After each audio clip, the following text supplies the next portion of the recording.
Yo, what's up guys, welcome back to the channel, and on today's video I have a good one for you, and it's a video that I've been excited to bring you, and I've actually been excited about this shoe since I saw it at TRE in November 2024. And if I'm perfectly honest, I think this was the shoe that I was most excited to try after seeing it at TRE, because it just looks fun, it just looks different, it doesn't look like the typical running shoe. Guys, this is a collab shoe between Under Armour and Speedland. It's the Infinite Mega. Let's get into it.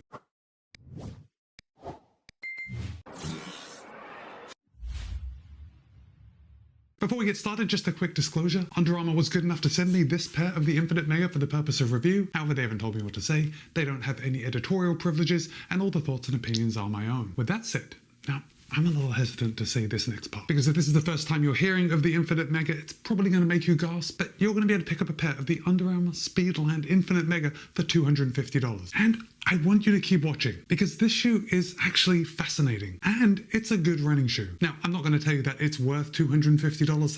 That's a very personal observation. But if you're not entirely price sensitive, the Infinite Mega offers a lot. Now, right off the bat, I think you can tell this shoe looks pretty big. And obviously there are some factors about this shoe that we're going to dig into in just a second, but overall it looks like a pretty big shoe. Now, Under Armour and Speedland claim that the Infinite Mega has 43 in the heel, 35 in the forefoot for an 8mm drop. And of course you can all see what this is, but I'll tell you anyway. It is a max cushion trainer. It is the type of shoe that you take out for your daily runs, your longer runs, the type of runs where you're looking for just pure comfort. That is where the Infinite Mega shines. And of course there are a lot of other shoes that fit into that category. But before we get to some of the competitors, let's talk about weight, because Under Armour claims that in a US men's size 9, the Infinite Mega will tip the scale at 10.8 ounces or 306 grams. But in my size, a US men's size 12.5, it tips the scale at 12.6 ounces or 358 grams. Now, you might be thinking, man, it's a bit heavy for a trainer. And look, I'm not going to disagree with you, but also it's lighter than quite a bit of the competition. And it's definitely lighter than it looks just when I hold it up like this. Oh, and it rides a lot lighter than the number suggests, but we'll get to that in the ride section. So, price aside, if you are looking at a shoe like the Infinite Mega, you're probably considering something like the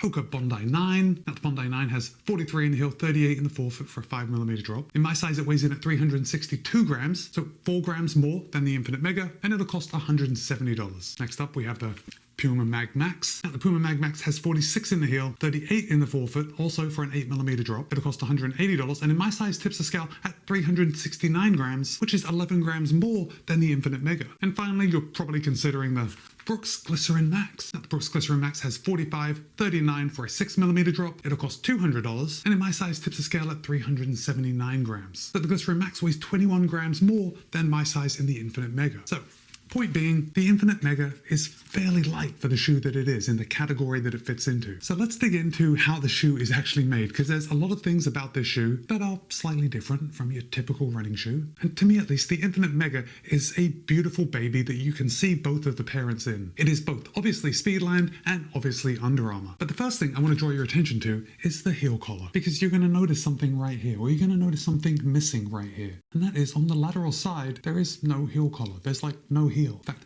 this little piece at the back wraps around, then it's attached to 2 cords to these 2 boa dials right here. And my wife said, as soon as she saw the Infinite Mega, she said, you are going to be getting some stones in your shoe when you're running. Like you're going to be constantly digging them out. And I got to tell you, that didn't happen, not once. Now, not to say that that couldn't happen to you, but it didn't happen to me. So I think that unless you're running on like super gravelly trails where there's little pebbles being thrown up all the time, it's probably not going to be an issue. Now, the rest of the heel collar is actually fairly thin, thinly padded for a max cushion daily trainer, at least when we compare it to the competition. But that doesn't take away from the comfort. There is definitely enough padding here on the medial side and coming around the heel where I felt I had a lovely soft backing to my heel. Now, let's just skip over these boa dials right here for a second and talk about the upper, because Under Armour and Speedland are using a very breathable mesh upper. And when we compare it to other max cushion daily trainers, the Infinite Mega is extremely breathable. I mean, this is a shoe that I'm going to be comfortable taking out on a summer day here in Florida, because with the light, I've got the light shining on me right now as I'm making the video, I can clearly see inside the shoe. So there is a lot of ventilation, and then again, with this cutout here on the lateral side, you're going to have a lot of ventilation in the heel. It's just going to be a very cool and comfortable shoe to wear, which was exactly my experience. But although I've been dancing around it. These two boa dials are what make the Infinite Mega special. I mean, it's what makes this shoe different, because you've seen shoes with boa dials before, but on the Infinite Mega, they're doing something totally different. So this front boa dial controls the lockdown across the midfoot, across the top of your foot, and then this back boa dial is tied into this heel area. And when you cinch it down, it pulls that heel tight and gives you a custom lockdown in your heel. Now look, I'm sure many of you are thinking, but why do I need a custom lockdown in my heel? And look, if you are thinking that, maybe you are one of the lucky people that just fits all running shoes. But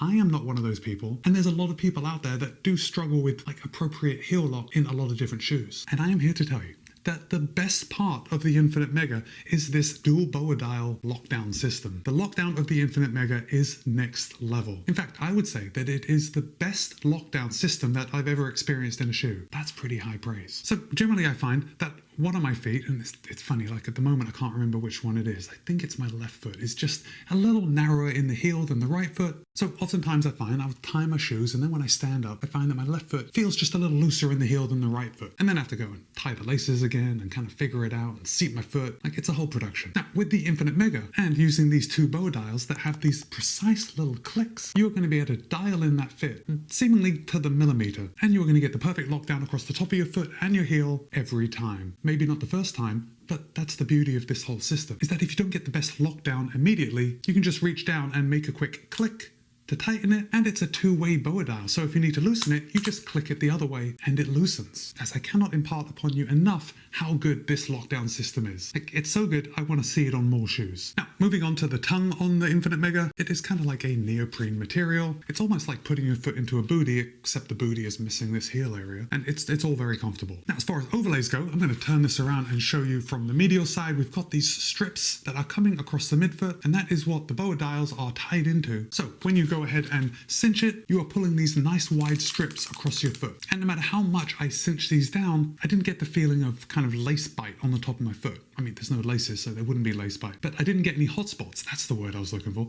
I didn't get any hot spots across my foot. Oh, also, one more thing as far as fit goes. I didn't experience any bunching in the middle here. So a lot of times when these Max Cushion Daily trainers have almost a one-piece upper, I do find that upper kind of bunches in the middle. I didn't have any of that nonsense in the Infinite Mega. It was actually a perfect fit every time. Now, oftentimes I find that companies struggle to blend form and function, but I think Under Armour and Speedland have done it with the Infinite Mega. And look, I realize that form or aesthetics or appreciating the aesthetics of a shoe isn't going to be the same for everyone, but I think it looks pretty good. But what was also a surprise to me was how much I enjoyed the ride. Now look, I am just going to come back to price for a second, because I know that a lot of you are going to write, Matt, I just can't bring myself to spend $250 on something that isn't a race shoe. And I totally get it. Like, we've been conditioned that $250 is the price point for a top tier race shoe. But unfortunately, prices are going up. I mean, even that Glycerin Max was $200. But my point in reminding you about the price again is that you are getting an extremely comfortable shoe. So let's talk about the midsole components and how it rides. But first of all, I want to bring you to the insole, because Under Armour and Speedland are using a very thick, supercritical EVA drop-in sock liner.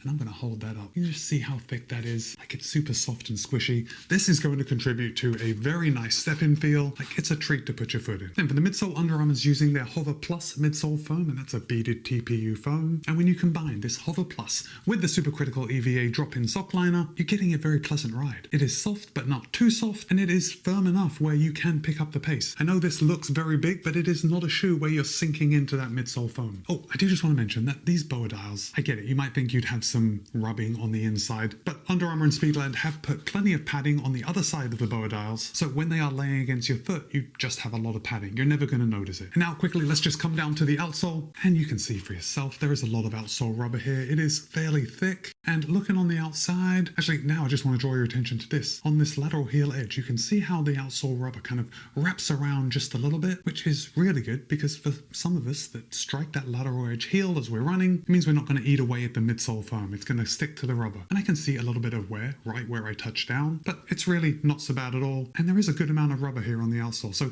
I'm going to say that the Infinite Mega is going to last definitely an average number of miles. I mean, maybe above average. That outsole rubber is pretty thick, but I don't want you to worry about durability with the Infinite Mega. Okay, so let's talk about the ride, because we've already mentioned about the step-in feel. Using the supercritical EVA foam, it's nice and soft. The Hover Plus is a little firmer, and when the two work together, it just makes a very nice nice level of softness. But what I also appreciate about the Infinite Mega is the geometry. The shoe flows very easy. It just rolls from heel to toe as a shoe should. And look, it seems like I'm saying this more and more lately with different shoe reviews, and it seems to me that shoe companies are getting more on the geometry. Well, that doesn't make any sense. They're not getting on the geometry, but they're making it better. Because for me, the geometry of a shoe is the difference in what makes it feel clunky and what makes it feel smooth. And the Infinite Mega is a very smooth riding shoe. Now let's just do a quick flexibility test, and I'm bending that up. You can see it's not that flexible, but there is a lot of midsole foam there. So that's not entirely surprising. So the Infinite Mega, it's a long run shoe. You could go out and run for hours in this thing. It's a daily trainer. It is the type of shoe that you're going to be running those easier daily miles in. It's definitely not a speed shoe, but you don't need me to tell you that. This is a shoe that looks good and works extremely well. In fact, I would say that this is my favorite Under Armour shoe that I've ever run in. Now, Under Armour makes a lot of very comfortable shoes for like walking around, but as far as running goes, like I've really enjoyed this. And if you decide to pick up a pair for yourself, I am pretty sure you're gonna like it too. And that primarily is because of the lockdown that you get with this dual BOA system. And of course, you sort of get bragging rights because you're gonna be seen out on the road running in the shoe that not everyone has. So if you're looking for a good running shoe that works as a good running shoe and that incorporates some brand new tech in the running shoe space, well, not new tech, but a new utilization of the tech, then the Infinite Mega is going to be worth a try. So now I want to hear from you. Do you look at the Infinite Mega and think, oh,